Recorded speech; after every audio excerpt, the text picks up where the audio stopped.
रात के 2 बज रहे हैं पर मुझे नींद नहीं आ रही है। मन बहुत उदास है। एक बार पलटकर पति रोहन की तरफ देखा तो वो बड़ी ही सुकून भरी नींद में सो रहे थे। एक बार तो देखकर मन घृणा से भर गया।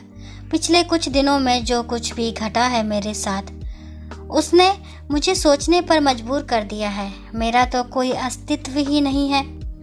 जिसने जैसा चाहा वैसा चलाया और अब जैसा चाह रहे हैं वैसे ही सांचे में ढालने की कोशिश कर रहे हैं और उसमें मेरे पति का योगदान सबसे ज़्यादा है। अभी 1 महीने पहले मेरे पिता का आकस्मिक निधन हो गया। घर में माँ के अलावा कोई नहीं बचा। मैं अपने माता पिता की इकलौती संतान हूँ। मम्मी पापा बताते थे कि मेरे जन्म के 2 साल बाद एक बेटा हुआ था, पर वह 2 दिन से ज़्यादा जी नहीं पाया। इसे अपनी नियति मानकर उन्होंने मेरी परवरिश पर भी ध्यान दिया और दूसरे बच्चे की आस छोड़ दी। खैर, पिताजी की मृत्यु के बाद अब कई फैसले लेने थे। सबसे बड़ा फैसला कि माँ कहाँ रहेगी, क्योंकि माँ अब बिल्कुल अकेली हो चुकी थी। इसलिए मैं उन्हें अकेला छोड़ना नहीं चाहती थी, लेकिन ससुराल में माँ को लाने को भी तैयार नहीं थी। कारण जब मेरे बेटे ने जन्म लिया था उस समय मेरी माँ यहाँ 1 महीने के लिए आई थी। मेरी सास और मेरे पति ने तो उन्हें नौकरानी ही समझ लिया था। बेचारी मेरी माँ सुबह से रात तक काम ही लगी रहती थी, पर मजाल है कि दोनों माँ बेटे में से कोई उनकी मदद तो करा दे।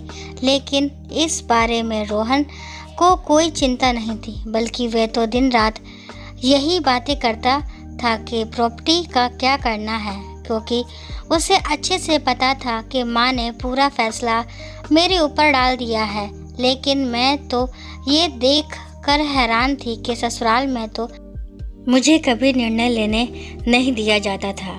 आज मेरे मायके में भी मुझे फैसले लेने का हक नहीं था। रोहन मुझे अपने हिसाब से चलाने की कोशिश कर रहे थे। इस 1 महीने में मुझसे कई बार कह चुके हैं कि अपनी माँ से कहो कि प्रॉपर्टी मेरे नाम कर दे, तो मैं उनकी जिम्मेदारी उठाने को तैयार हूँ।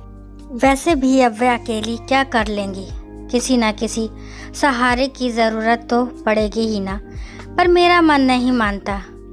जो इंसान अपनी बीवी के हाथ में खर्चे देने से पहले 10 बार सवाल जवाब करता है, 10 बातें सुनाता है, वो उसकी माँ के खर्चे उठा ले, ऐसा हो ही नहीं सकता। और दूसरी और ज़रूरी बात, उनके माँ ने कौन सी अपनी प्रॉपर्टी उनके नाम कर दी, पर फिर भी खुशी खुशी उनका खर्चा तो उठा रहे हैं ना। तुम्हारे भैया भाभी तो बाहर रहते हैं, साल में 2-3 बार आते हैं, सारा खर्चा रोहन ही तो उठाते हैं। तो ये इंसान मेरी माँ से सौदेबाजी क्यों करना चाहता है? बस यही बात मेरे दिल को चुभ रही है। कल रात जब सासू माँ से इस बारे में बात की तो उन्होंने मुझे ही डांट दिया। क्या गलत कह रहा है वो? मेरा बेटा तुम्हारी माँ के खर्चे क्यों उठाएगा? बेचारे को कोलू का बेल समझ रखा है क्या? पर माँ जी, जैसे आप हमारी जिम्मेदारी हो, वैसे ही मेरी माँ भी तो हमारी जिम्मेदारी है ना। तू मेरी बराबरी अपनी माँ से कर रही है। मैंने अपने बेटे को जन्म दिया है, पाल पोस कर बड़ा किया है, बदले में वह मेरी सेवा कर रहा है, तो तुझे देखकर जलन हो रही है। इतना ही सेवा करवाने का शौक था तो एक बेटा और पैदा कर लेती तेरी माँ। और वैसे भी औरत को क्या पता कि किस तरह के फैसले लेने हैं। तेरे पापा तो रहे नहीं अब, तो निर्णय रोहन ही तो लेगा ना। इसके आगे मैं कुछ कह ना सकी। गलत तो कुछ कह नहीं रही थी वो। मैं बेटी हूँ, बेटा नहीं, ये मेरी सास ने बता दिया था। पर बेटा मजबूत हो और बेटी कमज़ोर, ऐसा हो नहीं सकता। अब मेरे दिमाग में एक ही बात है। मैं निर्णय ले चुकी हूँ कि मुझे क्या करना है। बस वह निर्णय लेकर मैं सो गई। सुबह जब उठी तो आज की सुबह कुछ अलग ही लगी। मैं जल्दी जल्दी घर के काम कर रही थी। मुझे देखकर मेरी सासू माँ रोहन से बोली, आज बहू को कहीं जाना है क्या? बड़ी जल्दी जल्दी काम निपटा रही है। मुझे देखकर रोहन ने कहा, कहीं जा रही हो क्या तुम? हाँ, माँ के पास जा रही हूँ। क्यों? तुमने तो मुझसे पूछा भी नहीं। सोच रही हूँ कि वहाँ का घर बेच दूँ। बात सुनकर रोहन के चेहरे पर चमक आ गई।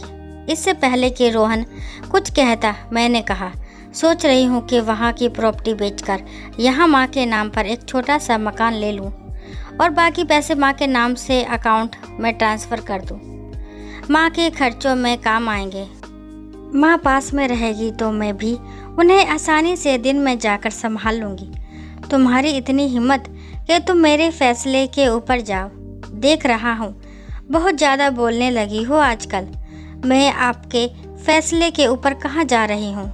मैंने कभी ससुराल में बीच में नहीं बोला, कभी किसी निर्णय में आपने मुझे साथ में नहीं लिया, पर अब तो मेरे मायके से संबंधित फैसला लेना है और वह मैं ले सकती हूँ। मेरी माँ है, उन्होंने मुझे जन्म दिया है, तो उनके बारे में सोचने की जिम्मेदारी मेरी है ना। अगर मैं नहीं सोचूंगी तो लोग सौदेबाजी करने को तैयार हो जाएंगे और वो मुझे मंजूर नहीं। बहू अपनी माँ के लिए तू हमसे लड़ने को तैयार है। अब की बार बीच में मेरी सास बोली, देखिए माँ जी, कल आप ही ने मुझे ये रास्ता बताया था। आपने कहा था ना कि मेरा बेटा है, वह तुम्हारी माँ की जिम्मेदारी क्यों उठाएगा? इसी तरह मैं अपनी माँ की बेटी हूँ। अगर मुझे रोका तो मैं आपकी जिम्मेदारी नहीं उठाऊंगी। आप अच्छी तरह से याद रखिएगा, आपका बेटा सिर्फ कमाता है, पर इस मकान को घर मैं बनाती हूँ। मेरी बात सुनकर दोनों में से किसी ने कुछ नहीं कहा। जानती हूँ नाराज़ हैं तो नाराज़ रहने दो। इनकी नाराज़गी के चलते मेरी माँ को मुझे मोहताज थोड़ी ना करना है। बस फटाफट अपना काम निपटा कर मैं चल पड़ी थी अपने फैसले को अमल करने। क्यों लोग भूल जाते हैं, वो बहू के साथ साथ एक बेटी भी है। अगर उसके ऊपर सास और ससुराल की जिम्मेदारी है तो फिर जिसने उनको जन्म दिया उसकी जिम्मेदारी वो क्यों नहीं निभा सकती है?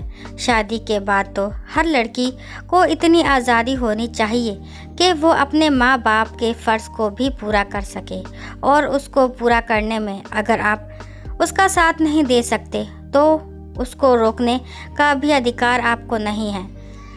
दोस्तों, उम्मीद करती हूँ ये कहानी आपको पसंद आई होगी।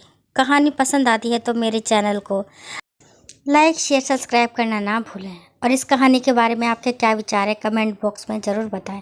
और कहानी को लास्ट तक सुनने के लिए थैंक यू।